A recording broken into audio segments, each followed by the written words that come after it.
Everyone, तो आज हम द फ्रांस रिवॉल्यूशन का पार्ट 3 स्टार्ट करेंगे। तो लास्ट वीडियो में हम पढ़े थे कि फ्रांस में कॉन्स्टिट्यूशन बना था जो पूरे देश को चला रहा था, लेकिन लुई 16 ने ये संविधान को एक्सेप्ट तो कर लिया था क्योंकि उन्होंने देखा था कि लोग काफ़ी सीरियस हैं और इसलिए उनको ये पावर मोनार्की का छोड़कर इनको ये कॉन्स्टिट्यूशन को एक्सेप्ट करना पड़ा। लेकिन असल में उन्हें इस संविधान से काफ़ी परेशानी थी क्योंकि कोई भी राजा कोई भी मोनार्क ये नहीं चाहता है कि उसके राजशाही पर कोई रोक लगाए, क्योंकि अब ना तो अपने हिसाब से वो कंट्री चला सकता था, ना ही कोई रूल बना सकता था। तो अब उनको नेशनल असेंबली की हर बात माननी होती थी। इसलिए उन्होंने सोचा कि क्यों ना छुप कर आसपास के जितने रूलर्स हैं उन सब के हेल्प से कुछ किया जाए, क्योंकि जब ये कॉन्स्टिट्यूशन बना था तो आसपास के राजा भी क्या थे, वो लोग भी आम जनता से अपने कंट्री के जनता से क्या थे, काफ़ी डरने लगे थे। उन्हें भी अपना शासन खोने का डर हो गया था। वो लोग सोच रहे थे कि अगर फ्रांस में ये रूल्स बन सकता है ये रूलर्स के अगेंस्ट में, तो ये भी हो सकता है कि जल्द ही हमें भी ये सारी राजगद्दी छोड़नी पड़ जाएगी। इसलिए सारे रूलर्स ने क्या किया, मिलकर एक प्लान बनाया। इन लोगों ने प्लान क्या बनाया कि क्यों ना हम लोग अपने आर्मीज़ को भेजकर, जो दूसरे देश वाले राजा थे जिससे लुइस ने हेल्प मांगी थी, वो लोगों ने सोचा कि क्यों ना हम अपने आर्मीज़ को भेजकर बाकी के लोगों को शांत करें। पर इससे पहले कि आर्मी वहाँ पहुँचती, नेशनल असेंबली ने वोट करके ये डिक्लेयर कर दिया था कि वो लोग क्या है, एक युद्ध में शामिल हो चुके हैं और ये युद्ध जो है वो पर्शिया और ऑस्ट्रेलिया के खिलाफ़ में होगा।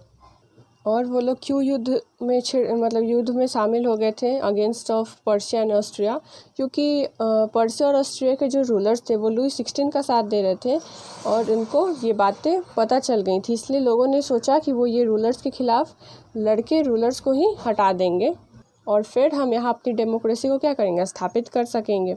इसके लिए बहुत सारे लोग क्या हुए, आर्मी में ज्वाइन करे और साथ में बहुत सारे लोग भी लड़ाई में भाग लिए।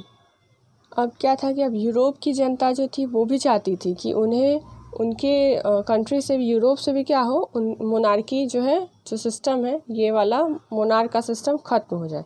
इसलिए लोग क्या हुए कि यूनिटी में रहना शुरू किए, यूनिटी बनाना शुरू किए और स्लोगन्स, मोटिवेशनल सॉन्ग्स, ये सब के थ्रू क्या किए, ये सब गा कर उनके अंदर एक दूसरे में क्या किए, वो जागरूकता फैलाए। जैसे हमारे कंट्री इंडिया में क्या है, पैट्रियोटिक सॉन्ग क्या है, जैसे वंदे मातरम, ये सब है। फिर स्लोगन्स हैं, तुम मुझे खून दो मैं तुम्हें आज़ादी दूंगा। ऐसे बहुत सारे स्लोगन्स हैं जो लोगों को क्या करते हैं, जागरूक करते हैं। वैसे ही यूरोप का भी पैट्रियोटिक सॉन्ग था एक, उसका नाम था मर्सेलस, जो लोग क्या किए, इसको गाना शुरू किए और दूसरे लोग जो इसको सुनते थे वो भी क्या हो जाते थे, सुन के ही काफ़ी उनके अंदर जागरूकता आ जाती थी।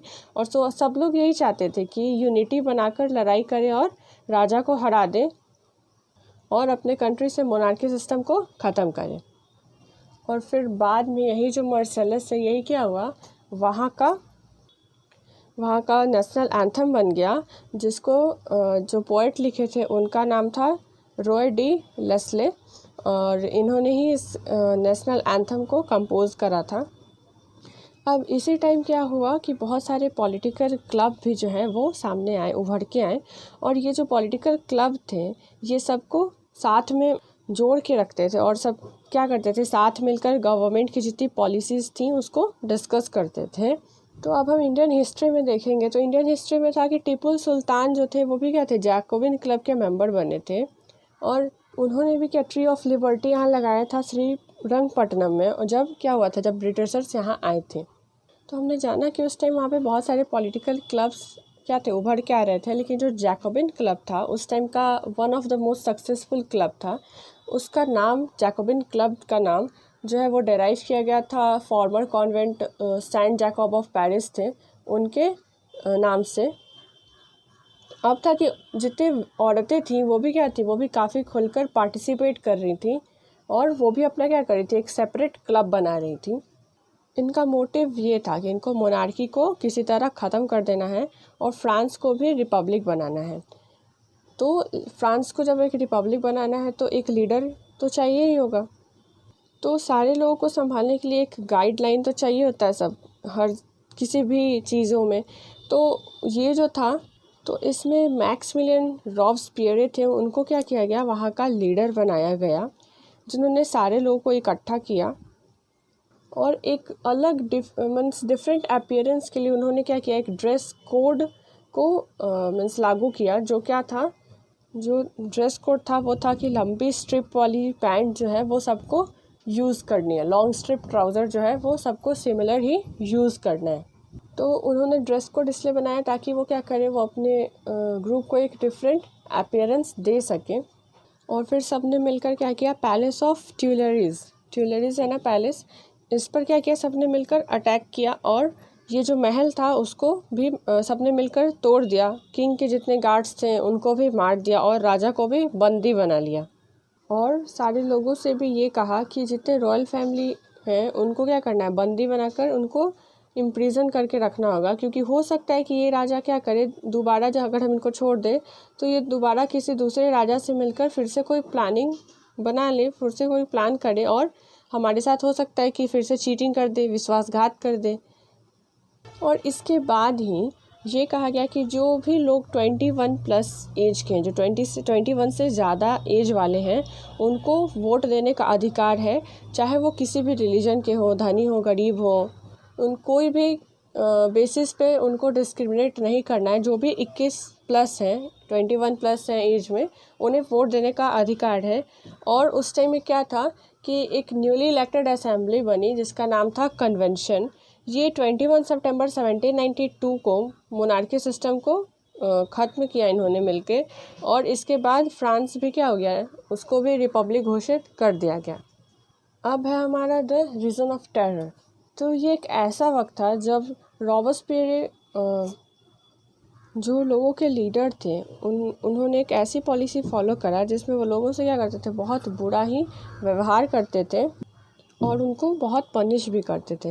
अगर कोई भी इंसान रिपब्लिक के अगेंस्ट आवाज़ उठाता था तो उसके साथ ना उनका कोई समर्थक ना हो तो ऐसे लोगों को क्या करते थे, वो अरेस्ट कर लेते थे और उनको बहुत पनिश करते थे, चाहे वो कोई भी हो, चाहे वो नोबल क्लास से बिलोंग करता हो, कलर्जी हो, किसी पॉलिटिकल पार्टी से बिलोंग करता हो, इट डजंट मैटर, उसको पनिश वो करते थे।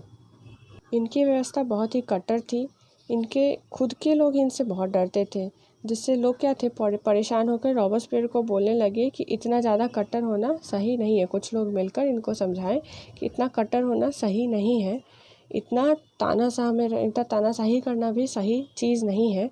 तो जो लोग इनको समझा रहे थे, इन्होंने क्या किया, उन लोगों को भी मार दिया। अब इसके बाद हमारा नेक्स्ट टॉपिक है, डिड वुमेन हैव राइट्स। तो जब लोग राइट्स के बारे में डिस्कस कर रहे थे तो वुमेन भी क्या थी कि जम के पार्टिसिपेट कर रही थी, वो अपनी राइट्स के लिए लड़ाई कर रही थी। और उस टाइम लगभग 60 ऐसे वुमेन्स क्लब थे जो कि बहुत ही उस टाइम फेमस थे, और उस टाइम इनकी भी डिमांड थी कि इन्हें भी वोटिंग राइट मिलनी चाहिए और ये असेंबली में इलेक्ट होकर ऑफिस बना सकती हैं। अब इस टाइम में वुमेन लोग भी थी, ये भी क्या थी, अपने हक़ के लिए लड़ाई कर रही थी और ये भी न्यू गवर्नमेंट से यही मांग कर रही थी। और इनकी मांग ये भी थी कि अगर कोई लेडी डाइवोर्स चाहे तो उनकी तरफ से वो चाहे तो इनिशिएट कर सकती हैं। अब जो लेडीज़ थी वो अच्छी आर्टिस्ट थी, जॉब भी कर रही थी, छोटे मोटे बिजनेस भी चला रही थी। और फिर क्या हुआ, फाइनली 1946 में वुमेन्स को क्या हुआ, फ्रांस में जो वुमेन्स थे उनको राइट टू वोट का भी अधिकार मिला। अब था द एबॉलिशन ऑफ स्लेवरी। तो एक triangular slab system Europe, Africa और अमेरिका के बीच में चलता आ रहा था, क्योंकि प्लांटेशन में लेबर की बहुत ही कमी हो गई थी। तो यूरोप के लोगों ने अफ्रीका के लोगों को बंदी बनाकर स्लेव्स बना दिया था, जिससे वो बंदी बनाकर लाए जाते थे और उनका अपना कोई अधिकार नहीं होता था, और फिर इन्हें अमेरिका में लाकर बेच दिया जाता था, जिससे ये एक ट्रायंगुलर सिस्टम चलता रहता था। मीन्स कि यूरोप में प्लांटेशन में लेबर्स की कमी थी, तो वो यूरोप क्या करते थे, यूरोप के लोग वो अफ्रीकन्स को स्लेव्स बनाते थे और फिर वो अमेरिका में बेचते थे। तो ये सिस्टम जो है ये कंटिन्यू था, तो इसी को हम कहते थे द ट्रायंगुलर स्लेव सिस्टम। अब 1794 में जब कन्वेंशन आया था तो उन्हें कहा गया कि कोई स्लेवरी यहाँ नहीं होगी, और दासों को, जितने भी स्लेव्स थे उनको क्या करना, उनको छोड़ देना, और उनको छोड़ दिया भी गया था। ऐसे ही ये 10 साल तक चला, लेकिन फिर नेपोलियन बोनापार्ट आए और उन्होंने फिर से दोबारा से स्लेवरी सिस्टम को प्लांटेशन के लिए इंट्रोड्यूस कर दिया, उन्होंने स्टार्ट कर दिया। लेकिन फिर फ्रेंच कॉलोनीज़ में 1794 में उन्होंने डिक्लेयर किया कि मतलब लोगों ने डिक्लेयर करवाया कि अब यहाँ स्लेवरी सिस्टम नहीं चलेगी। और फिर ये देखा गया कि जो फ्रेंच की वेमेन है वो अफ्रीकन्स को कपड़े दे रही हैं, और फिर फाइनली 1848 में स्लेवरी सिस्टम को भी ख़त्म कर दिया गया। अब था the revolution and everyday life. तो फ्रांस में एक डिक्लेरेशन ऑफ राइट आया था जिसमें ये डिक्लेयर किया गया था कि मैन और सिटीज़न मतलब सारे वहाँ के सिटीजन्स लोग क्या किए थे, मिलके एक प्रोक्लेम किए थे कि जो फ्रीडम ऑफ स्पीच है या एक्सप्रेशन हम जो जाहिर कर लेते हैं, ये क्या है, ये बना रहना चाहिए। जिसके लिए जगह जगह पर बुक में भी इसकी बातें होने लगी थी। सभी के पास क्या था, अब इक्वल राइट्स था।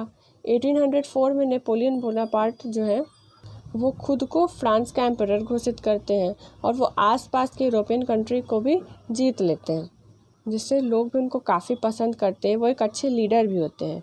इनकी स्पीच जो है वो काफ़ी इफ़ेक्टिव होती थी, काफ़ी अच्छी होती थी, और वो एक बहुत ही अच्छे स्पीकर थे, अच्छे वक्ता थे। लोग इनकी स्पीच सुनकर काफ़ी उत्साहित हो जाते थे। नेपोलियन सभी लोगों को, बाकी के जनताओं को क्या करते थे, सबको मिलाकर रखते थे, सबको मिलाकर चलते थे। इन्होंने बहुत सारे लॉज बनाए। इन्होंने प्रोटेक्शन ऑफ प्राइवेट प्रॉपर्टी के लिए भी लॉज बनाया, वेट एंड मेजर्स के लिए एक यूनिफॉर्म सिस्टम को भी इंट्रोड्यूस किया। स्टार्टिंग में नेपोलियन को सबने बहुत ही अच्छा लीडर माना और उन्होंने बहुत सारे अच्छे लॉज बनाए, सबको मिलाकर चलते भी थे। पर बाद में ऐसा हुआ कि बाद में वो क्या किए कि वो काफ़ी लोगों को फोर्स करने लगे, और बाद में ऐसा हुआ कि ये भी वाटरलू की लड़ाई में हार गए।